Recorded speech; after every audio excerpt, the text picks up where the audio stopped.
안녕하세요. 크립토팀입니다. 이번 시간에는 지금이 코인 시장에서 진짜 항복 시즌이 맞을까요? 한번 살펴보시죠. 먼저요, 폭스 비즈니스, 미국의 주요 매체에서 우리가 잘 알고 있는 돈나무 언니가 나와서 인터뷰를 진행을 합니다. 근데요, 이제 크립토 관련된 내용만 제가 조금 이제 가져왔습니다. 작년 10월 10일에 있었던 이건 역대급이라고 하는 표현이 조금 부족합니다. 기존의 최고의 그 규모의 청산을 이제 거의 10배 가까이 이렇게 경신을 해버렸거든요. 이 이벤트를 얘기를 하면서 이것을 기관 투자자들에게 새로운 크립토 자산이 이제 그 한마디로 테스트를 받았다. 이런 얘기를 합니다. 그리고 이것이 이제 회자되는 거 라울 팔도 똑같은 얘기를 해요. 근데 돈나무 언니도 이걸 음모론으로 가져가실 필요는 없고요. 실제로 바이낸스라고 하는 세계 최대 거래소에서 소프트웨어상 오류가 있었다. 쉽게 말하면 이제 유동성이 너무 적었었는데 거기서 이제 밑에서 받아주는 사람이 없다 보니까 안 그래도 유동성 말라붙었는데 지금 이 소프트웨어 오류가 있어서 그러니까 딜레버리징, 그러니까 누가 좀 유동성을 받아줘야 되는데 갑자기 특히 특정 알트코인들 밑에 있는 그 러그풀을, 그러니까 이제 그 매트를 한 30개를 동시에 빼버린 거죠. 그러니까 저 밑에까지 찍었던 거라는 이 사건을 이제 언급을 했습니다. 이런 일이 발생했을 때 가장 큰 피해를 보는 자산은 뭐냐? 당연히 비트코인이고 크립토다. 왜? 유동성이 가장 높으니까. 유동성이 높다는 것은 그냥 냅다 던지고 튈 수 있다는 얘기지 않습니까? 부동산은 이게 됩니까? 이게 몸집이 무겁고 사려고 하는 사람이 없고 하면 이거 팔고 싶어도 팔 수가 없고 사고 싶어도 이게 사기가 쉽지 않은 거죠. 코인은 그랬기 때문에 가장 크게 타격을 입었었다라는 얘기를 합니다. 바이낸스는 왜 유동성도 가뜩이나 말라붙었는데 이런 오류가 나고 딜레버리징이 이 바이낸스에서 왜 발생했을까요? 진실은 우리가 지금 정확히 알 수는 없습니다. 근데 정황상 뭔가 좀 의혹이 있는 거죠. 바이낸스, 테더 그들이 이제 미국의 금융 엘리트, 트럼프 대통령, 블랙락 또는 이제 피터 틸 사단, 친코인 인사들과 여러 가지 사업, 제휴, 코인 상장, 그리고 트럼프 대통령 바이낸스 CG를 또 사면을 해줬지 않습니까? 이들 간에 좀 친한 이런 모습을 봤을 때 이들이 조금 더 시간이 필요했던 건 아닐까라고 하는 의혹을 제기해 봅니다. 물론 바이낸스의 CG도 그랬고요. 트럼프 대통령도 난 그런 사람 만난 적도 한 번도 없고 전혀 모른다라고 강력하게 부인을 한 바가 있습니다. 근데 강한 부정은 조금 이제 긍정이 될 수도 있지 않을까라는 생각이 있습니다. 어쨌든 이 이벤트를 돈나무 언니가 이제 그냥 공중파에 나와서 했다라고 하는 것은 우리가 조금 생각을 해봐야 됩니다. 조금 이 시간이 뒤로 많이 딜레이가 된 것 같다. 지금 이제 미국에서 시장 구조법, 정확히는 1월 17일 화요일, 요때 원래 하기로 했던 시장 구조법에 미국 상원 농업위원회 이 마크업이 있었어요. 근데 이게 1월 29일 현지 미국 시간입니다. 이틀 뒤로 연기가 됐는데 그 이유가 뭐냐? 눈 폭풍이 너무 거셌기 때문에 이것을 이틀 뒤로 연기를 했다. 시장 구조법 중요한 건 이제 다 아실 겁니다. 자, 그러면서 이 지금 미국의 상원 의원 중에 크리스틴 질리브랜드라고 하는 미국의 상원 의원이 있어요. 이분을 또 이제 그 CNBC에서 인터뷰를 했습니다. 시장 구조법이 어떻게 될까요? 언제쯤 양당이 합의를 할 것 같으십니까? 라고 여기 사회자가 질문을 합니다. 근데요, 영어로 보이죠? 나는 매우 긍정적이다, 낙관적이다 라는 표현을 했습니다. 구체적인 날짜에 대한 언급을 한 건 아니고요. 지금 양당, 민주당, 공화당 할 것 없이 활발한 토론을 벌이고 있고 이것이 곧 통과될 수 있을 것으로 믿는다. I believe 이런 표현을 쓰더라고요. 1월 29일, 그러니까 이제 목요일, 한국 시간은 1월 30일 금요일이 될 수도 있겠습니다. 이게 이제 농업위원회에서 먼저 이 마크업이 잘 통과가 되면 과거 지니어스 법대처럼 미국의 상원의 은행위원회에서도 이제 법이 이제 마크업 통과가 잘 도움이 될 수 있기 때문에 어쨌든 요게 먼저 잘 통과가 돼야겠다는 생각을 가져봅니다. 최근에 이제 크립토 퀀트 여긴 이제 주로 그 온체인 데이터를 위주로 우리에게 이제 정보를 제공하는 곳이죠. 여기에서 지금 무슨 얘기를 하나 봤더니 새로운 신규 고래들이 특히 최근 들어서 비트코인을 싹쓸이하고 있다. 여기 지금 보라색 보이십니까? 치솟았다. 이게 지갑에 이제 매수하고 있는 비트코인의 수량이라 보시면 돼요. 새로운 고래들이 비트코인을 정말 싹쓸이하고 있다. 이런 표현을 씁니다. 그리고 이제 이더리움도 최근에 봤더니 이더리움 스테이킹 줄이 55일인가요? 어마어마합니다. 제가 이걸 스테이킹 맡기려고 하다가 포기했습니다. 이거 이제 맡기면 이제 3월 정도 돼야 이게 스테이킹에 이렇게 들어간다라고 하더라고요. 그럴 바에는 그냥 냅두고 있습니다. 어쨌든 역대급으로 줄이 길더라. 이더리움 거래량, 사용량은 또 역시 역대급으로 많다. 이더리움이 거래소에 있는 수량은 거의 역대급으로 적다. 그러니까 지금 어디 다 쟁여놓거나 스테이킹 맡겼거나 했다는 얘기가 되겠죠. 그리고 오늘 이더리움이 이렇게 들어온 수량이 그러니까 금액으로 치면 3억 5천만 달러니까 엄청난 양이 수천억이 또 들어왔다. 그러니까 이런 것들이 내가 이런 것들을 미처 깨닫지 못했던 건데 어찌됐건 이더리움에 대한 본인의 믿음이 변치 않는다. 정확히는 이더리움이 월드 컴퓨터다라고 하는 믿음. 월드 컴퓨터, 전 세계 컴퓨터, 전 세계 플랫폼 이 위에 이제 토큰하다 여러 가지 앱들 그 앞에 D자를 붙여서 이제 탭들이 올라가서 사람들이 많이 쓰겠죠. 지금 우리 삼성 안드로이드 이제 그 운영 체제나 애플 그 iOS 있죠. 거기 위에 수많은 앱들이 올라가서 우리가 지금 은행 가지 않고도 은행 앱 쓰고 배달의 민족 쓰고 하지 않습니까? 그런 세상이 펼쳐질 것이다. 서클의 제레미 얼레어 대표입니다. 이분은 제가 2015년쯤에 사실 한국에 좀 초청 연사를 해보려고 컨퍼런스 연사를 초청을 했는데 이제 실패를 했었죠. 이분은 제가 보니까 미국 외 지역을 이렇게 잘 돌아다니시는 분이 이제 아닌 것 같더라고요. 어찌됐건 다보스 포럼 이미 끝났습니다. 근데 올해도 선택을 받아서 또 나온 사람 중에 한 명이 누굽니까? 이 서클입니다. 리플의 빵형과 함께 거의 매년 이렇게 참석해서 본인 목소리를 내고 있죠. 이분이 뭐라고 하냐?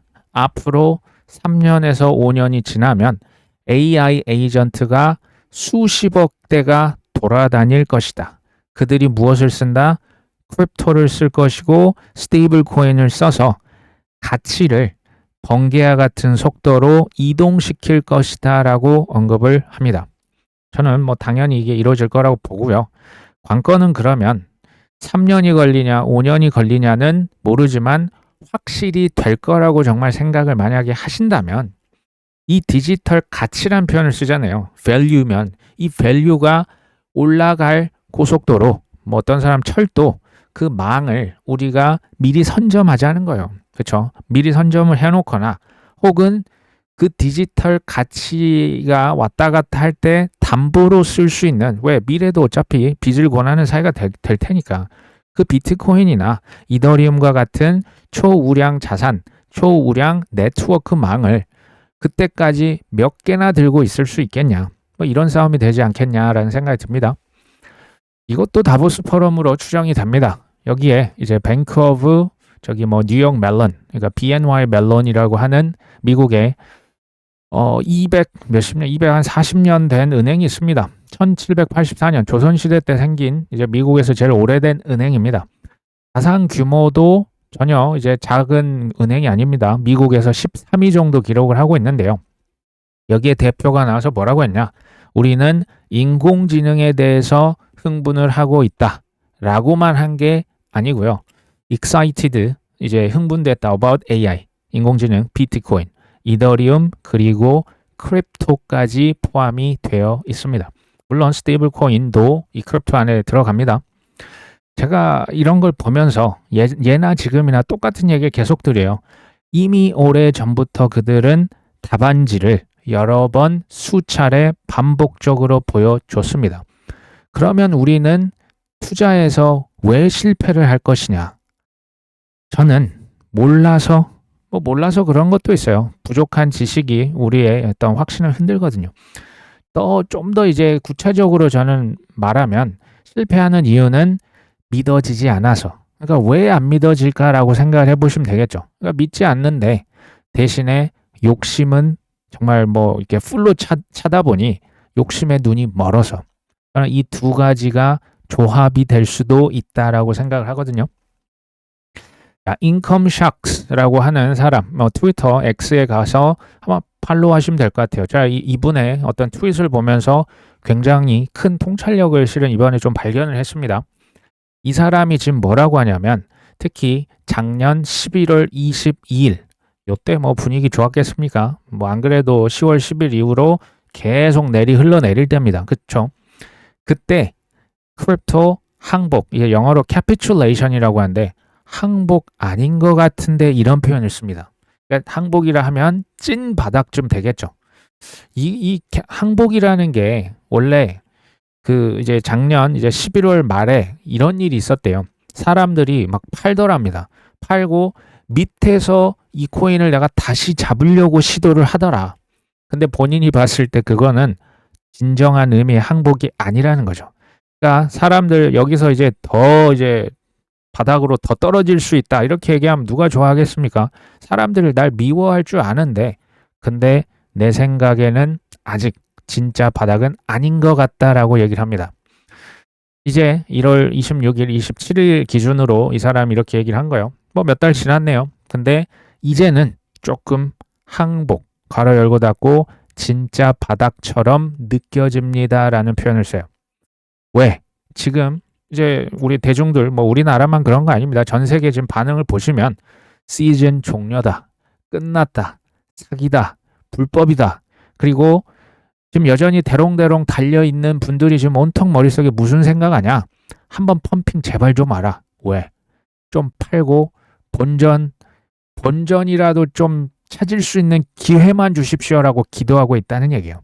이게 뭐다? 거의 이제 바닥에 그 근접해 있는 거 아니냐라고 이 사람이 생각하는 근거입니다. 좀 정확히 지금 이런 시즌 아닙니까? 그리고 이럴 때 나타나는 특징이 또 있어요. 이미 다른 자산에 눈이 돌아가는 거예요. 다른 자산이 뭡니까? 금이고 은이고 국장이고 삼전이고 닉스고 미장 국장 아닙니까? 그렇죠? 다른 자산에 이미 많이 떠나갔어. 근데 지금도 가고 있을 거예요. 이 얘기를 하는 거예요. 그리고 그러면서 항상 껄껄껄하는 시즌이에요. 아 그때 맞아 내가 비트코인 팔고 그냥 야 코인판 떠났어야지. 저기 삼전 늦었다고 할 때 들어갔어야지. 금을 샀어야지. 금이 늦었으면 은을 샀어야지. 껄껄껄하는 순간이요. 그리고 또 한 가지의 기회비용이라고 하는 단어가 항상 여기서 나와요. 기회비용이라는 단어가 나온다. 저는 이때가 매수의 적기라고 생각을 합니다. 기회비용. 근데 기회비용 없는 투자 사업이 있습니까? 기회비용이라고 하는 것은 우리가 이제 결과론이지 이걸 뭐 미리 알 수 있다? 보세요. 이걸 지금 모두가 느끼고 있는 거예요. 근데 여기에서 많은 스토리들이 만들어진다라는 표현을 써요. 이 많은 스토리가 뭐겠습니까? 제가 예전부터 얘기를 드렸죠. 98%는 좀 힘들다. 사실 실패를 할 거고 한 2% 정도가 성공을 하는데 98%가 실패하는 것도 수많은 스토리가 여기 있는 거예요. 그렇죠? 반대 방향으로 꿋꿋이 뚝심 뭐 무시를 하든 조롱을 하든 그냥 방향대로 가고 있는 그 2%의 성공 스토리가 언제 쓰여진다고요? 지금 쓰여진다고요. 이 얘기를 하는 거예요. 물론 지금 증명이 됐습니까? 뭐 이제 금이나 은은 증명이 됐죠. 국장은 증명이 됐죠. 크립토는 증명이 아직 안 됐죠. 최근에 뭐 금, 은, 특히 이제 은 쪽에 이제 광풍이 좀 지나치다라고 하는 뭐 언론들이 막 쏟아집니다. 특히 은은 이제 뭐 밈코인처럼 사고 팔고 있다 뭐 이런 얘기까지 들리고 있습니다. 여기에 대해서도 한마디 하더라고요. 세계에서 가장 그 부자인 사람 100명을 일렬로 세워봐라. 뭐 일론 머스크부터 쭉쭉 있겠죠. 단 한 명도 금과 은을 투자해서 부자가 된 사람은 없다. 피터 시프 생각나죠? 금을 팔고 있는 금 사장님입니다. 이 사람의 부의 원천이 금을 많이 들고 있기 때문이라고 지금 혹시 생각하는 거니? 라고 물어보는 거예요. 그 사람은 돈 어떻게 버냐? 사업가다. 비즈니스, 사업체를 운영하는 사람이다. 그의 비즈니스 전략이 뭔지 아십니까? 제가 이거 듣고 되게 웃었어요. 공포를 조장하는 마케팅을 한대요. 공포 마케팅으로 믿을 건 역시 금이지. 그래서 금을 보통 가격보다 비싸게 판대요. 프리미엄 가격에 파는 거예요. 이게 피터 시프의 전략 되겠습니다. 금이라고 하는 것과 은은요, 이미 이제 쌓여 있는 큰 자산을 해칭할 수 있는, 그러니까 이제 분산할 수 있는 수단 중에 하나입니다. 그렇게 하기에는 매우 훌륭한 자산이 맞죠. 근데 금, 은을 뭐 이제 바닥에 잡아가지고 내가 뭐 억만장자가 됐다 혹시 들어보신 적 있으면 수백억 부자가 됐다. 바로 열고 닫고 정신 차려라. 이런 얘기를 하고 있는 겁니다. 이더리움 차트를 보여줘요. 이제 특히 작년 7월, 8월 이제 이더리움이 이때 최고점을 이때 찍었죠. 꼭지를 잡는다고 하는 것은 너무나 어려운 일이다. 그리고 꼭지를 놓친다라고 하는 것은 너무 쉬운 일이다. 저는 당연히 공감을 합니다. 왜 꼭지 잡는 게 이렇게 어렵냐? 지금 이제 그 흥분하는 자산들 생각해 보시면 됩니다. 주체 못할 흥분이 지금 흥분의 도가니탕 뭐 지금 둠칫둠칫하고 뭐 그냥 음악 뭐 클럽 가시고 했을 때 정신없이 파티를 벌이고 있는데 모두가 가즈아를 외치고 있는 거예요. 그러면 다른 사람 얘기가 솔직히 잘 안 들려요. 그러니까 뭔가 생각에 뭐 그냥 시끌시끌하고 막 흥분의 도가니탕에 있으니까 이게 이제 어렵다라는 거죠. 정신 차리기도 쉽지가 않다. 그래서 만약에 당신이 뭐 예를 드는 겁니다. 지금 금을 판다. 지금 뭐 삼성전자를 판다. 이제부터 시작인데 지금 뭘 팔아요? 라고 만약에 한다면 SK 하이닉스를 지금 판다고 최소 100만 원 갈 건데 예를 드는 겁니다. 그냥 미래를 모르죠. 엄청난 공격과 조롱을 들을 것입니다. 그러다 보면 이제 한두 번 공격 비난을 받는 게 아니니까 이제 본인도 쫄게 된다는 거예요. 이거 맞아? 의구심이 들 수 있다라고 얘기를 합니다. 왜? 당신 빼고는 모두 확신에 가득 차 있을 테니까. 지금 국장, 지금 금, 은 생각하시면 딱 뭐 이제 저는 그러니까 이게 지금 뭐 금이나 은이나 뭐 국장 투자가 지금 다 잘못됐다는 게 아니고요.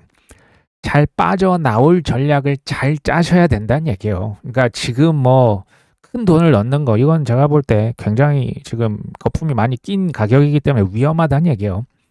그리고 만약에 지금 이제 코인 생각하시면 됩니다. 지금 뭐 비트코인 또는 뭐 이제 알트코인 내가 지금 산다라고 하면 또 엄청난 공격 비난이 쏟아질 수 있다. 근데 하도 이제 뭐라고 하니까 사람들이 야, 너 정신 차려 아직도 그런 거 아니야. 저는 이걸 뭐 수년째 듣고 있는데요. 뭐 변하지 않는 것 같아요. 뭐 지금도 마찬가지 같아요. 1억이 넘었는데도 그렇습니다. 비트코인이. 이거 맞아? 라고 하는 스스로에 대한 의구심이 생기겠죠. 왜? 당신 빼고는 모두가 확신. 근데 여기서는 부정적인 확신에 지금 가득 차 있는 거 아닙니까? 그러니까 반대로 간다라고 하는 게 이게 쉬운 일이 아닙니다. 뭐 프레드 크루거라고 하는 사람 이런 얘기 하네요. 2035년이 되면 전 세계가 특히 이제 미국 뭐 AI, 피지컬 AI가 이제 휴머노이드 나오겠죠. 1000만 대는 미국에서 돌아다닐 것 같다. 이제 한 대당 가격이 $10,000 이하로 떨어질 것이고 뭐 자동차를 만들 때 실은 가장 큰 제조업에서 가장 큰 비중이 이 그 노동자 급여랍니다. 근데 이것을 처음에 대체하는 게 사실 어려운 거겠죠. 뭐 노조도 있고 아직 뭐 로봇의 그 가격이 뭐 이렇게 뭐 비싸고 좀 기능은 약간 물음표인데 이게 어느 순간 트랜지션이 딱 일어나 버리면요. 사실은 완벽하게 이제 넘어갈 거예요. 특히 공장이나 창고에서 일하는 분들부터 아마 이제 대체가 되지 않을까 봅니다. 10년, 뭐 9년만 지나면 이제 휴머노이드 1000만 대씩 나올 수 있고요. 비트코인은 이때 쉽게 그냥 28억 정도 갈 것이다. 2 밀리언이라고 하네요. 여기에서 한 이제 10년 더 가서 한 20년 정도가 지나면 미국의 휴머노이드는 1억 대를 돌파. 지금 미국입니다. 로봇들이 천국이 될 것이고 사실은 지금 우버라고 하는 것도 한때 지금 그 혁신의 아이콘 아닙니까? 미국의 그 우버. 우버조차도 그 운전자가 있기 때문에 그 가격이 비싸요. 근데 이제 그 자율주행 그 택시들 있잖아요. 로봇 택시가 뭐 중국에 이제 보니까 정상 가격의 한 4분의 1밖에 안 한대요. 그쪽으로 가지 않겠습니까? 그리고 이때쯤 되면 비트코인은 140억에 달할 것이다라고 얘기를 합니다. 그러면서 과거에 자동차 숫자를 비교를 합니다. 이제 20세기 초반에 뭐 포드부터 해가지고 이제 막 나왔지 않습니까? 1900년만 해도 전 세계 자동차가 딱 8,000대 있었대요. 10년 정도 지나니까 8,000대에서 50만 대로 증가합니다. 그리고 또 10년이 지나서 1920년이 됐더니 또 한 열 몇 배가 늘어나서 이제 800만 대가 됐더라. 그러니까 휴머노이드가 AI가 뭐 비트코인이 이더리움이 AI 에이전트들이 커가면서 이 크립토 이제 경제 쪽과 함께 결국 접착이 되겠죠. 그러니까 비트코인을 사든지 이제 이더리움 초우량망을 사든지 아니면 각 분야별로 없어지지 않을 1위 자산들 코인을 모아가든지 전 뭐 도지코인도 뭐 사라질 코인이라 보진 않거든요. 휴머노이드들이 다시 한번 얘기를 드리지만 지금 우리가 뭐 억대 하니까 이게 와닿지가 않습니다. 쉽게 말하면 우리 집안에 다 한두 대씩 들고 있을 때가 온다고요. 이제 뭐 가사 도우미 이런 것부터 쓰겠죠.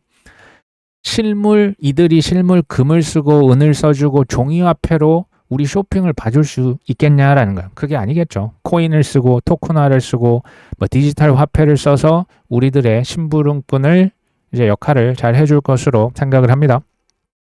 톰리가 CNBC 최근에 나와서 금과 은 가격이 지금 상승세가 좀 주춤하면 코인 시장은 이것을 이제 따라잡을 것이다. 금, 은이 여전히 포모가 굉장히 불고 있습니다. 이 투자자들은 결국에 귀금속 투자 시장으로 계속해서 달려갈 것이다. 하지만 과거 사례를 보면 금과 은 가격 추세가 이제 하락 전환이 되면 비트코인과 이더리움 가격은 급등할 것이다. 혹시요, 보시면 금, 은 가격이 이대로 계속 올라만 가고 폭락은 없겠죠? 정말 그렇게 생각하십니까? 세상에 계속 폭등만 하는 자산은 없습니다. 계속 폭락만 하는 자산도 실은 없어요. 그렇죠? 작년에부터 제가 이 얘기를 실은 드렸어요. 금 가격이 실은 좀 주춤해져야 된다. 그리고 여기에서 미국에서 진짜 유동성이 쏟아져 나오고 명확성이 맞닿을 때 코인은 폭발할 것이다. 하지만 다 같은 폭발은 쉽지 않을 것이고 선택받은 그들만의 리그가 될 것이다 라고 얘기를 드린 바가 있습니다. 하지만 금, 은 가격이 이렇게까지 오래 갈 거라고는 제가 예상을 못했던 거예요. 그 타이밍까지 맞출 수 있는 사람은 없다고 보시는 게 전 맞다 봐요. 뭐 어쩌다가 한번 이제 뭐 맞출 수는 있겠죠. 근데 연속으로 딱딱딱 이런 건 뭐 있을까요? 그리고 반대로 코인 시장은 이렇게까지 짓눌릴 수 있을까라고 할 만큼 오래 지속이 되고 있습니다. 이게 쉽지 않은 거죠. 근데요, 남들이 다 수익 인증을 합니다. 뭐 삼성을 얼마 벌었어. 나 미국 역시 뭐 주식은 미국이지. 그분들이 하셔서 그렇게 돈을 버셨다라고 하는 건 우리가 박수 쳐줄 일이고요. 그 사람이 그러면 어떻게 해서 그렇게 돈을 벌었지? 우리가 배워야 돼요, 그러면. 그 사람이 어떻게, 근데 이제 좀 더 지켜보셔야 돼요. 지금 이제 남들이 다 맞다고 해서 쫓아가는 것의 위험성을 저는 항상 경고를 하는 거예요. 그 사람이 맞았다고 나한테도 맞을까요? 깊이 있게 생각해 보셔야 돼요. 근데 투자도 그렇고요. 뭐 사업도 그렇고요. 우리가 뭐 자녀들 진로를 하는데 맨날 뭐 이랬다 저랬다 이거 하니까 안 되니까 금방 저거 넘어가고 자녀가 그러고 있으면 어떤 생각이 드실까요? 뭐 카센터가 된다 하니까 다 카센터 우르르 몰려 치킨집이 된다 하니까 우르르 치킨집 망하니까 카페가 되세요. 카페를 했더니 또 망하면 만약에 자녀가 그러고 있으면 어떤 생각이 드실 것 같습니까? 너 잘하는 게 뭐니 도대체? 라고 얘기하지 않을까요? 저는 성공이라고 하는 건요. 운은 한계가 있다고 봐요. 결국에는 뚝심이고 실력입니다. 군중 심리를 전 극도로 경계해야 된다라고 계속 얘기를 드리는 거예요. 왜? 반대로 가야 된다니까요. 공포는 그래야 극복이 될 수 있는 거고 흥분은 절제를 하셔야 되는 거예요. 우르르 가는 것은 저는 위험하다라고 봅니다. 세계 최대 자산 운용사 블랙락에서 비트코인 ETF를 또 하나 신청합니다. 이번에는 프리미엄 인컴 ETF. 인컴은 이제 수익이거든요. 그러니까 이제 이거는 비트코인을 기초 자산으로 해서 이제 비트코인 사기도 하는데 커버드 콜 전략. 그러니까 코인을 사지만 동시에 콜 옵션, 가격이 오르면 콜 옵션을 팔아서 프리미엄을 이제 수익화할 수 있는. 그러니까 약간 배당 수익을 줄 수 있고 올라가면 수익을 받고요. 대신에 이제 상당히 좀 막혀 있어요. 하락했을 때 이걸 커버할 수 있어요. 이런 약간 뭐 일종의 파생 상품이 되겠죠. 뭐 어찌됐건 법적으로는 비트코인 현물 ETF로 등록이 된다라고 합니다. 그러니까 두 번째 후속작이 지금 나온 거예요. 비트코인 투자했다가 수익을 준다라고 하는 전략을 추가한 거예요. 수익. 왜? 비트코인 들고 있으면 이자 없잖아요. 그렇죠? 이자 줄게. 수익 줄게. 이런 얘기요. 제가 예전에 이 얘기 했는데 기억하십니까? 비트코인은 이자를 주지 않는다. 근데 기관들은 이자에 거의 미쳐 있다. 이자가 없다면 그들은 만들어낼 것이다 라고 얘기 드린 바가 있는데요. 이게 그런 상품이라고 보시면 돼요. 뭐 블락락만 하는 거 아니죠. JP 모건, 골드만삭스 비트코인 구조화 채권을 통해서 이게 이제 어느 범위를 넘어서지 않으면 수익을 안겨다 주거든요. 이걸 지금 이 뭐 월가만 하는 게 아니고요. 이 스트래터지나 일본의 스트래터지라 불리는 메타플래닛도 다 하고 있는 거 혹시 아십니까? 뭐 스트래터지는 이미 뭐 배당주는 4가지 이제 파생 상품을 이미 만들었고요. 메타플래닛 아시죠? 일본 지금 주가가 어마어마하게 떨어져 있는 그 회사 있습니다. 일본의 플래닛 있죠? 일본의 스트래터지. 작년도 이제 뭐 성과들이 나오고 있는데 비트코인을 지금 무려 35,000개 넘게 들고 있습니다. 이거 엄청난 수량이거든요. 근데 뭐 가격이 많이 떨어졌겠죠. 작년에 사놓고 지금 있으니까 막대한 미실현 손실을 기록합니다. 한 9천억 이상. 엄청난 미실현 손실입니다. 근데 재밌죠? 작년에 메타플래닛 이제 뭐 그 매출 수익 보고서 이제 결과가 나왔는데 역대급 매출과 수익을 기록했어요. 이거 어떻게 우리가 해석을 해야 됩니까? 비밀은 뭐냐? 비트코인 파생 상품, 옵션을 팔아서 수익을 냈던 거예요. 정확히는 풋 옵션 프리미엄을 팔아서 큰 돈을 챙겼습니다. 이게 짭짤했다는 얘기예요. 그러니까 이게 평가 손실과 실제 현금 흐름을 이렇게 나누는 거예요. 그러니까 여기서 미실현 손실 있죠. 요건 장부상으로만 손실로 잡히고 실제 팔지 않았기 때문에 지금 실제적인 손해는 아닌 거예요. 비트코인 그냥 마이너스 뭐 얼마 됐네요라고 기재를 하지만 그러면 이제 실제적인 캐시는 어떻게 벌었냐? 아까 제가 얘기를 드렸던 보시면 풋옵션 하락할수록 돈을 크게 벌 수 있는 풋옵션을 팔아가지고 작년에 큰 돈을 버는 거예요. 메타플래닛 얘기입니다. 지금 비트코인 뭐 35,000개 있고요. 올해 이제 비트코인 10만 개를 목표로 한다라고 했는데 조금 지켜볼 일이죠. 비트코인 가격 하락으로 장부상으로는 큰 적자를 봤지만 비트코인 자체를 활용해서 파생 상품으로 높은 현금 영업이익을 벌어들였던 거예요. 이런 것에 대해서 좀 보시면 이게 보여요. 비트코인은 담보물이에요. 이걸 팔지는 않을 거예요. 뭐 아주 뭐 천재지변이 일어나지 않는 이상. 그럼 담보를 비트코인 팔면 이거 팔면 끝이잖아요. 근데 이것을 담보로 해두고 파생 상품은 수량 제한이 있습니까? 뭐 이거 만들고 저거 뭐 버전 2, 버전 3 뭐 이제 업그레이드 해서 뭐 이자 주는 거 뭐 이렇게 해서 3개, 4개, 5개, 10개, 20개 만드는 거예요. 무제한으로 판매할 수 있는 겁니다. 가격이 오르든 떨어지든 마르지 않는 샘물이 생겼네요. 괄호 열고 닫고 수익이 계속 나오네요. 그렇죠? 그들이나 우리나 이것도 제가 계속 얘기를 드렸습니다. 비트코인만으로 난 만족할 수 있다. 혹시 계십니까? 나는 이더리움 현물만으로 나는 만족할 수 있다. 아닐 거라고 제가 얘기를 계속 드렸죠. 우리도 그렇고 그들도 마찬가지입니다. 역지사지라고 제가 얘기를 드려보면 그들 입장에 생각해 보시면 비트코인과 이더리움의 시가총액을 확 늘려줘야 파생 상품을 더 많이 팔 수 있지 않을까요? 그래야 뭐 이게 회자가 되고 이런 상품도 있어. 이자도 받을 수 있어. 근데 하방은 제한이 돼. 이게 그러면 커지는 거죠. 공포 그리고 흥분을 사실 조장을 할수록 시장 거래량이 늘어나요. 거래량이 뭡니까? 거래 수수료가 늘어난다는 얘기입니다. 그렇게 할수록 돈을 더 벌어요. 저 친구들가 뭐 플랫폼 자산운용사 증권사가 그 시색 차익으로 하는 게 아니고 사고 팔고 할 때 뭐 중개해주면서 이 뭐 보관해주면서 이 수수료 장사하잖아요. 그러니까 우리한테 적용을 해보면 공포, 환희를 막 조장을 하는 거예요. 뭐 또 관세가 또 터졌다, 뭐 셧다운이 된다, 뭐 전쟁이 난다. 이럴 때 하고 또 이제 뭐 fear of missing out, FOMO에 막 해서 뭐 일희일비 막 단타하고 샀다 팔았다 하면 우리의 그 소중한 피땀 눈물 자산이 지금 어디로 간다는 거예요. 그들에게 그대로 이전이 헐값에 된다는 얘기가 됩니다. 지피지기면 백전불태.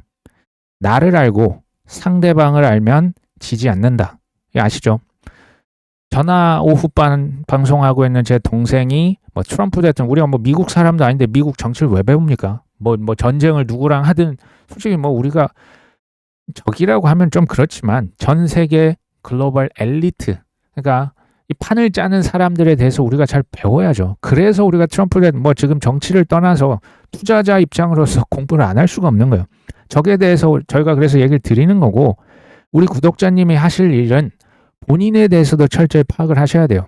특히 장점은 우리가 그냥 잘 활용하면 되는 거예요. 특히 단점에 대해서. 내가 과거 사례를 봤더니 내가 왜 못 팔지? 왜 내 지금 포트폴리오에는 조금 시총이 높은 코인보다 좀 잘잘한 잡코들이 왜 이렇게 많지? 나 왜 이렇게 서둘러? 나 왜 이렇게 빨리 팔았어? 나 왜 이렇게 빨리 샀지? 이런 것들 있죠. 이런 것들 한번 파악을 해보시고 이것을 반복하지 않기 위해서 노력을 많이 하셔야 돼요. 이걸 시스템적으로 뭐 돈을 막 이렇게 저기 딴 데 빼놓고 그래야 이제 좀 늦게 사고 팔 때도 좀 뒤늦게 팔고 여러분들 분산을 해놓은 것도 방법이라 보거든요. 이렇게 되면요. 느긋하게 기다릴 수 있는 힘이 올라오는 거예요. 처음부터 뭐 나는 참을 수 있어. 기다릴 뭐 믿음이 뭐 그게 아니고 하다 보면 그냥 보이니까 저기 먼 불 구경하듯이 뭐 오고 있어? 근데 좀 걸려? 아, 그래? 뭐 기다리지 뭐. 이런 식으로 가실 수 있다. 그리고 아시잖아요. 우리가 뭐 조바심을 내가지고 될 일이 잘 되시던가요? 마음이 평정하셔야만 될 일이 됩니다. 안 될 일도 돼요. 근데 조바심을 내고 막 초조함에 뭐 fear of missing out 자꾸 뭐 맨날 공포는 공포입니까? 그게 되면 될 일도 안 됩니다. 차분하게 가져가실수록 좋겠죠. 날씨가 추운데요. 뜨거운 순대국밥집. 저도 이제 제가 잘 가는 단골집이 있어요. 그리고 맛있는 커피. 저는 그냥 이러면서 겨울은 원래 춥죠 뭐. 어쩌겠습니까? 이 추위도 지나면 추억이 되겠죠. 그냥 오늘 하루를 잘 즐기셨으면 좋겠습니다. 오늘 방송 여기까지 합니다. 끝까지 시청해 주셔서 감사합니다.